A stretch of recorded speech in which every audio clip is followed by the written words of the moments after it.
Assalamualaikum warahmatullahi wabarakatuh.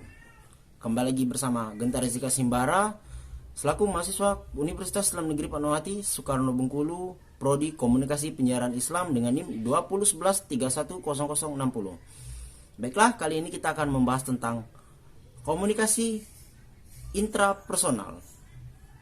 Bagaimana tentang pembahasannya? Langsung saja kita ke materinya. Sebelum kita mengetahui komunikasi intrapersonal, apa sih yang membuat komunikasi intrapersonal menarik untuk kita pelajari? Komunikasi intrapersonal menarik dipelajari karena pertama, membuat kita mengenali diri kita. Hal tersebut dapat membuat kita memahami emosional yang ada pada diri kita. Emosional dapat mempengaruhi interaksi dan komunikasi yang nantinya akan kita lakukan, dan juga dapat berdampak baik secara internal ataupun eksternal diri kita. Emosional yang positif akan membuat komunikasi dan interaksi yang terjadi menjadi komunikasi dan interaksi yang baik. Begitu pula sebaliknya, emosi yang buruk akan melahirkan komunikasi dan interaksi yang buruk pula. Yang kedua, meningkatkan kemampuan analitas sehingga kita dapat lebih objektif dalam membandingkan objek-objek yang nantinya akan kita bandingkan.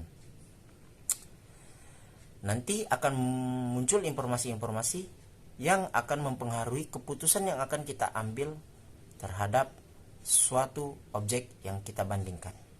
Dan yang terakhir atau yang ketiga, dapat mempertegas diri kita dalam pengambilan keputusan yang baik. Dengan begitu, kita dapat memahami konsekuensi dari keputusan yang kita ambil tersebut. Komunikasi intrapersonal adalah komunikasi dengan diri sendiri menggunakan vokalisasi internal atau pemikiran reflektif. Seperti bentuk komunikasi pada umumnya, komunikasi intrapersonal dipicu oleh beberapa stimulus internal atau eksternal. Menurut Rahmat, proses komunikasi intrapersonal melalui 4 tahap, yaitu sensasi, persepsi, memori, dan berpikir.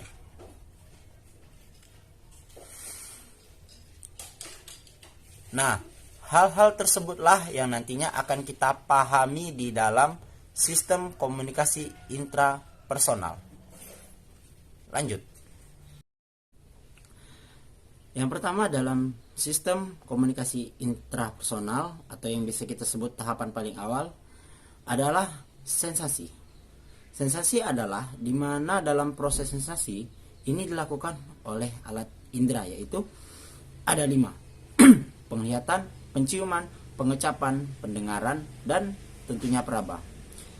Yang nantinya indera tersebut akan menginput melalui syaraf dan langsung dipahami oleh otak.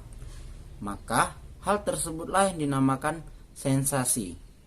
Menurut ahli yang bernama Benjamin B. Wallman, sensasi adalah pengalaman elementer yang segera yang tidak memerlukan penguraian variabel, simbolis, atau konseptual dan berhubungan sekali dengan alat panca indera. Selanjutnya ada persepsi. Persepsi adalah pengalaman tentang objek, peristiwa, atau hubungan-hubungan yang diperoleh dengan menyimpulkan informasi dan mentafsirkan pesan dalam prosesnya. Dalam prosesnya, persepsi melibatkan sensasi. Dan juga persepsi tidak selamanya betul. Seperti contoh, ketika kita melihat awan gelap atau awan mendung, maka kita akan menyimpulkan atau mempersepsikan bahwa sebentar lagi akan turun hujan.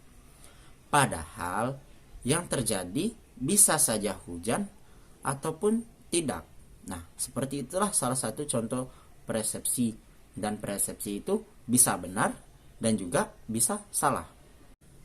Nah, yang ketiga atau selanjutnya adalah memori.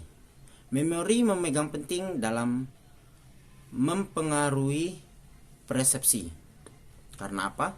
Karena memori akan membawa kerangka-kerangka rujukan kepada persepsi. Dalam sistem komunikasi intrapersonal, memori bekerja setiap stimulus yang dirasakan oleh panca indera atau yang biasa kita sebut di awal tadi itu sensasi. Saat itulah memori akan merekam baik secara sadar ataupun tidak. Memori adalah sistem yang sangat berstruktur, menyebabkan organisme sanggup merekam fakta tentang dunia dan dapat menggunakannya untuk membimbing perilaku organisme tersebut atau dirinya. Selanjutnya tahapan yang keempat atau yang terakhir yaitu tentang berpikir. Balik ke materi yang awal, memori mempengaruhi peranan kita dalam menafsirkan stimulus. Dalam proses berpikir yang kita akan bahas, semua faktor yang tadi dijelaskan, yaitu tentang persepsi, sensasi, dan berpikir, adalah berbagai kegiatan yang menggunakan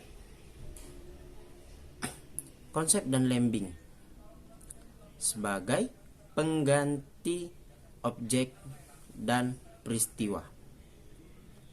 Atau secara singkat, berpikir adalah suatu proses menarik kesimpulan yang kita dapatkan.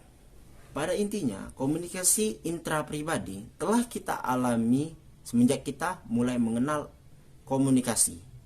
Semenjak panca indera kita sudah mulai merasakan atau menstimulus. Nah, dengan mempelajari komunikasi psikologi umum, kita dapat mengetahui bahwasannya apa yang kita alami sekarang itu adalah bentuk dari komunikasi intrapersonal, di mana di dalamnya terdapat sensasi, persepsi, berpikir, dan memori. Sekian, itu saja dari channel Genta. Tetap simak terus channel Genta.